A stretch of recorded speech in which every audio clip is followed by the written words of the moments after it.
सुबह सुबह का समय था। रानो चिड़िया और टुन्नू चिड़िया एक सूखे पेड़ की टहनी पर बैठे हुए थे। वह दोनों उदास थे। रानो चिड़िया तभी आसमान की ओर देखती है और कहती है, हे भगवान, हमें भी एक अंडा दे दो ताकि हमारा भी एक नन्हा बच्चा हो जाए। हम इतने गरीब हैं, लेकिन फिर भी खुशी से जीते हैं। बस एक अंडा दे दो भगवान जी।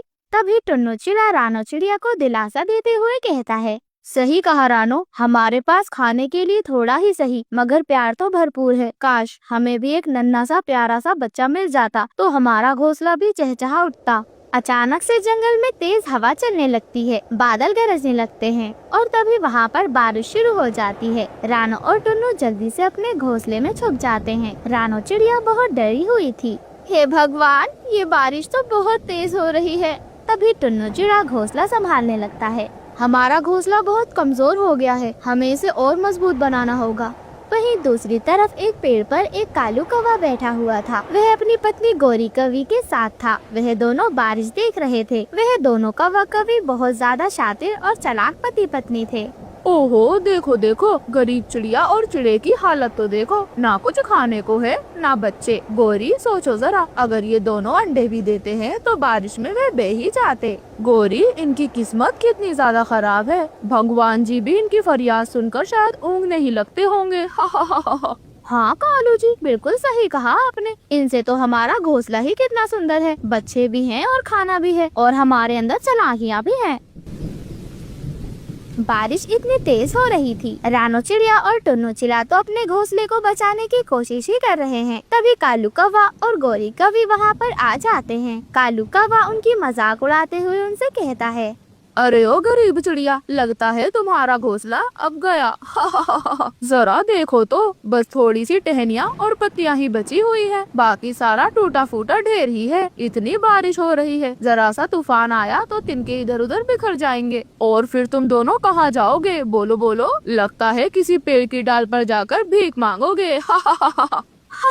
सच कहा कालू जी, अगर गलती से ये अंडा भी दे देती तो बारिश में वो बह ही जाता और फिर ये दोनों रोते पीटते ही रह जाते।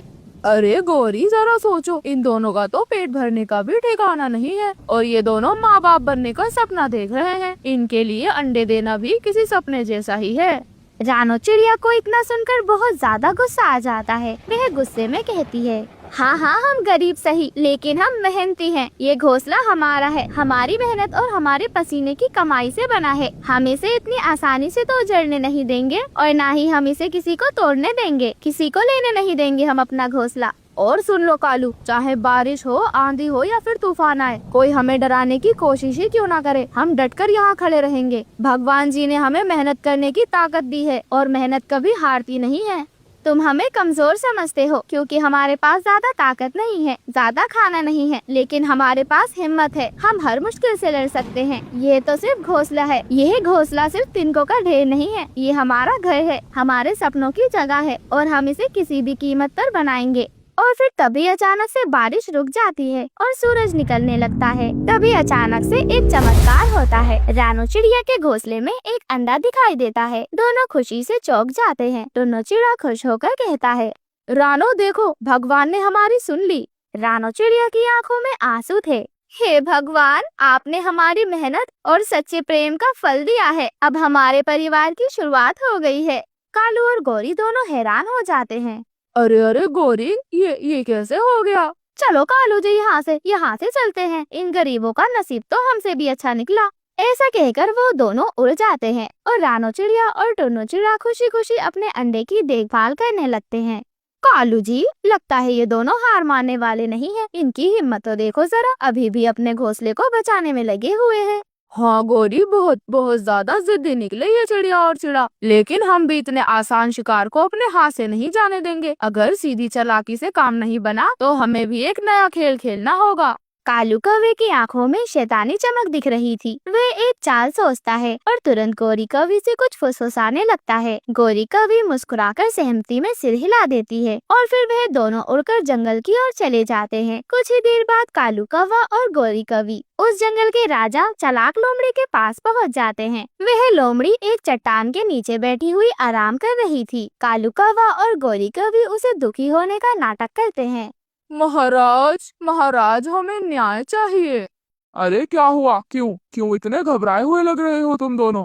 महाराज, जंगल के नियमों का उल्लंघन हो रहा है। वो रानो चिड़िया और टुन्नू चिड़ा, उन दोनों ने मिलकर हमारे पेड़ पर घोंसला बना लिया है और हमें वहाँ से भगा दिया है महाराज जी। हाँ हाँ महाराज, हमने उनसे बहुत विनती की लेकिन वह मान ही नहीं रहे। अब तो हमें कहीं रहने की जगह भी नहीं मिल रही है। आप ही बताएं महाराज, हम क्या करें? क्या न्याय है आपका? फिर लोमड़ी गहरी सोच में पड़ जाता है। वह निपक्ष राजा है, इसलिए वह बिना सच जाने कोई निर्णय नहीं लेना चाहता। फिर वह फौरन अपने मंत्री तोते को बुलाता है और उससे इस मामले की जांच करने को कहता है। मंत्री तोते, जाओ और जाकर देखो, अगर रानो और टुन्नू ने कालू और गोरी के साथ अन्याय किया है तो उन्हें दंड मिलेगा, लेकिन अगर ये झूठ निकला तो सजा कालू और गोरी को ही मिलेगी। हाँ हाँ, जो आज्ञा महाराज। और फिर तोता उड़कर रानो चिड़िया और टुन्नू चिड़े के पास पहुंच जाता है। वह देखता है कि कालू और गोरी ने तो झूठ बोला था। रानो और टुन्नू तो मेहनत से घोंसला बना रहे थे और किसी को परेशान भी नहीं कर रहे थे। तभी तोता मुस्कुराता है, अब सच सामने आ गया है।